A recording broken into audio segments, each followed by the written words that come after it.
Entering the palace, she saw that the anger caused by yesterday and number 39's letter had not subsided, but she did not pay attention to that, but gave her a new letter. Even more angry, the princess shouted at her nurse. "Didn't and #39 I tell you that when he received my letter, he became even more insolent and insulted me? How could that dog offend you?" The old lady challenged her to calm her down. But the princess gave her an earful and ordered, "Go immediately to him and say, if he dares to write to me again, I will order him to be beheaded immediately."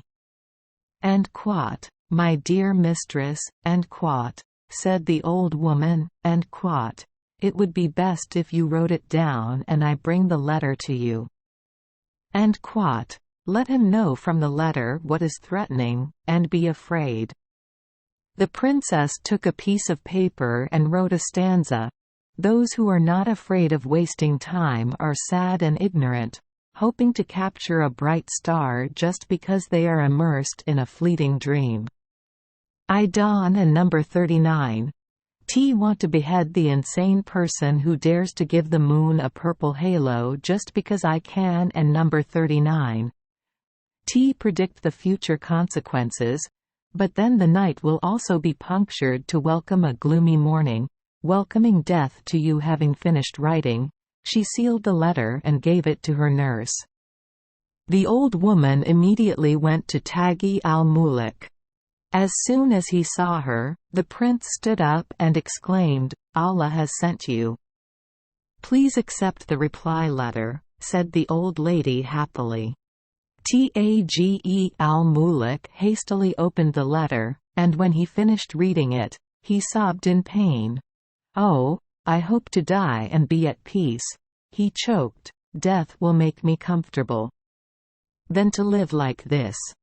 Having said that, he took a pen and paper and wrote a letter, pasted it and gave it to the old lady and said, "Grandma, this letter will either lead me to you, or separate us forever. Pray to Allah, I only hope good things come to you." The old lady replied, "I want to tie the karma to you all, because you are like the full moon shining all over the world, and she is like the sun illuminating the three-dimensional universe. If old age does not make you two become husband and wife, then the years of old life will be meaningless." He was over 90 years old, and throughout those years, his cunning and ingenuity had served him faithfully. "Why can and number 39 I afford this job now that I and number 39 am old?" Reassuring Taghi al-Muluk with promises and awakening his heart with hopes, the old woman returned to the palace, hid Tages al-Muluk and #39's letter in her hair, and then went to see Sid at Dunia. The old lady sat next to the princess, rested for a moment, then scratched her head and said, "Let and number 39's brush you a little. My old hair is very itchy because I haven and number 39's bathed for a long time." The princess untangled the old woman and number 39's hair and began to comb it. Suddenly a piece of paper fell from her hair. Picking up the piece of paper, the princess asked her nurse, "What is the paper like?" Probably when he was about to leave the store, the merchant secretly put this piece of paper in his hair. "I think they're right the amount we have to pay." The princess opened the paper and read it. When she understood the situation, she said to the old woman, "Old woman, this is just one of your evil tricks. If you weren't in #39 my nanny, I would have ripped you apart. Why did the merchant dare to do this? Everything is arranged by your hand. Because until now, no one has dared to allow themselves to do something like this. It would be humiliating if people knew that I received letters from someone who is not my relative, who is not my guardian. After listening to the princess, the old woman walked up to her and said firmly, "Of course, no one dared to say a word, for fear of her wrath and the power of her father the king. She needs to answer him a letter with such content. Oh nurse, how could that poor man treat me with such words? How could he not fear the wrath of my father the king?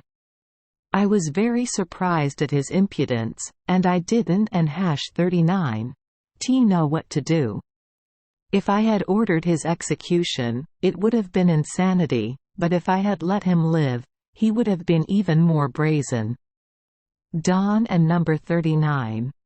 Torment yourself any more," said the old lady. "It and number 39's best to write to you. It will affect you, and you will come to your senses." The princess brought out pen and paper and wrote the following poems. "Your hunt lasts forever. With my surrounding rejections, come back to yourself. How long will I continue to threaten you?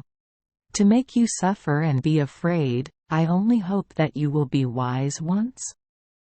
If one more time, you nameless businessman, dare to disturb my peace, I foretell a tragic death. Black crows are flying above your head."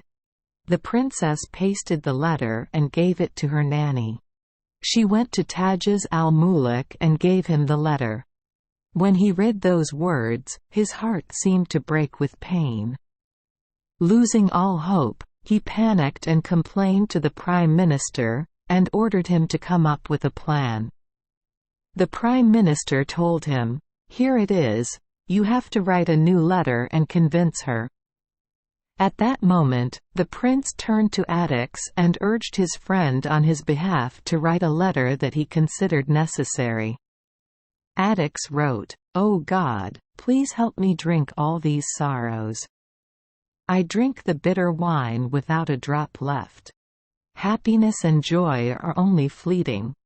Above all, I only hear her angry voice. I in number 39 am lonely because there and number 39 no one else around except the power of Allah." Then he gave the letter to Taghi al-Muluk. After reading the letter, the prince very much agreed and gave the letter to the old lady. The old woman immediately returned to the palace and gave the letter to the princess. After reading the letter, the princess cried out even more angrily, "Everything was only arranged by you, you cruel old woman." She called her maids over and ordered them, "Grab this cursed old woman and number 39's hair and throw her out the door." The maids grabbed the old woman and number 39's hair and dragged her out onto the street. Waking up, she stood up and tried to trudge home. She slept overnight at her house and waited until morning. In the morning, she went to Tajiz al-Muluk and told him everything. The prince said to her, "Grandma, I am suffering because you are humiliated. Who knows what to do? Everything is in the hands of fate." Don and number 39. Be sad, my dear," the old woman exclaimed, "calm down and be happy. I will do everything I can and cannot leave your relationship with that cruel person, for whom I have had to endure cruelty. Please tell me, why is the princess so disgusted with men?" The prince was curious. "Everything is from a strange dream." The old lady answered. "What was the dream like?" asked Taghi al-Muluk. "One night, she dreamed that there was a trap in a grassy area and grains were scattered around, while she hid nearby. Many birds landed, and suddenly a pigeon got its leg caught in the net.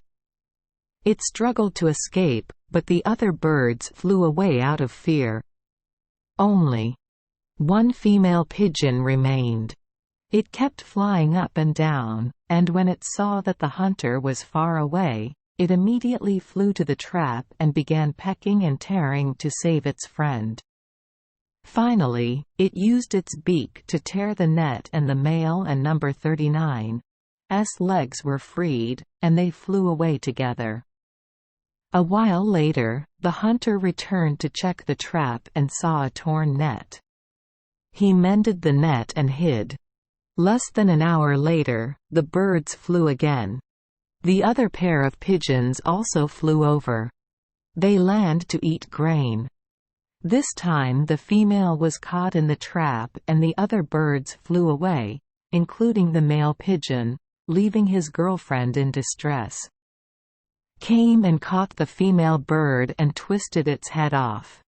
At that time, the princess woke up in fear and said, "And quote, the male pigeon has no loyalty, just like all men, and they have nothing to gain from women." End quote. From then on, she hated men and was very disgusted by them. When the old woman finished her story, Taghi al-Muluk said to her, "Madam, I really want to see Xit al-Dunhiya with my own eyes, even if only once and even if I have to sacrifice my life. I hope you come up with a plan so I can see her." "My dear, did you know that next to the palace there is a garden where she often walks?" The old lady said. "Once a month, she goes there, through a secret entrance. After 10 days, it will be her walk again. When she is about to leave, I will come and tell you, so you can see her. I want you to hide in the garden before she arrives, so that when she sees your beauty and noble appearance, she will most likely agree. Please obey." Taghi al-Muluk replied, and then he, Addix and the old woman left the shop and returned to the inn. After showing the old lady where they lived, they took her home, then came back. Along the way, Taghi al-Muluk said to Addix, "Brother, I Don and number 39 need the store anymore, it has completed its mission. I leave the shop and all the goods to you, because it is only because of me that you have to leave your homeland to go to a foreign land." Addix thanked the prince, then they talked again about the irony of fate. Then they went to the vizier to tell him about Taghi al-Muluk and #39's intentions and to ask his advice. "Very good," the prime minister replied, "let and number 39's prepare to go to that garden." All 3 people dressed up in gorgeous clothes and left the house under the escort of 3 slaves. The beautiful garden there has many fragrant flowers and sweet fruits and crystal-clear water streams. An old gardener with white hair and beard sat guarding the gate. The prime minister took out 100 gold coins from his pocket and gave it to the old man and said, "Hello, please take this money to buy something for us to eat. We come from far away. These are my 2 sons, I brought them here to rest and entertain themselves." The old man took the money and said, "Please go to the garden and have a walk. You guys just feel as comfortable as if you were in your own camp. I and number 39 am going to look for food." Having finished speaking, the old gardener hurried to the market, and the others went into the garden to roam. An hour later the old man brought soft lamb with bread and placed it before the guests. When they were full, the old gardener brought candy. After eating, they washed their hands and talked to the old man. "Good man, please say, is this your garden, or are you just a human? Just look after it?" the prime minister asks. "This is the royal garden, sir," the old gardener replied. "It belongs to Princess Xit at Dunhiya.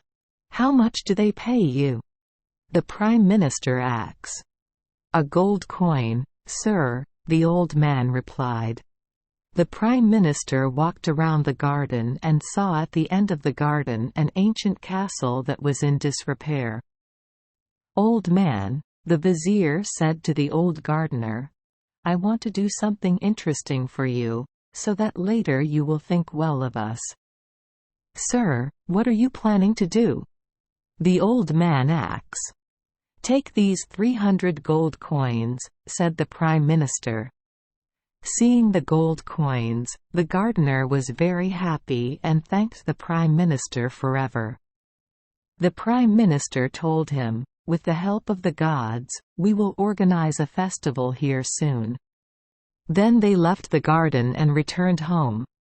The next day, the Prime Minister went to town to hire talented workers and buy all the necessary things for the job, then led them to the garden, cleaned, painted and redecorated the old castle with decorative paintings.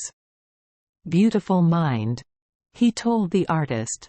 "On this picture, draw a hunter setting a trap, a male pigeon is trapped, and a female pigeon is using its beak to tear the net." When the artist had finished his work, the Prime Minister said, "Now draw next to the same trap and a female pigeon struggling desperately in the trap, alone and without anyone to help her." Meanwhile, the hunter was quickly placing his knife on the bird and number 39's neck. On the side, a male pigeon, the female and number 39's friend, is drawn in the hawk and number 39's claws, screaming in agony. The artist and his assistants worked tirelessly to complete the painting according to the Prime Minister and number 39's requirements, then received the money and left. The Prime Minister and the two young men called the old gardener over so he could look at the paintings, and then they went home. During those days, the old lady just sat at home without visiting the princess. Continue reading the ending of the old story. Thank you for joining us for today's fairy tale. We hope these stories bring joy and meaning to your day. If you love our channel, please hit the subscribe button so you won't miss any exciting tales. Wishing you a good night and sweet dreams. See you in the next story.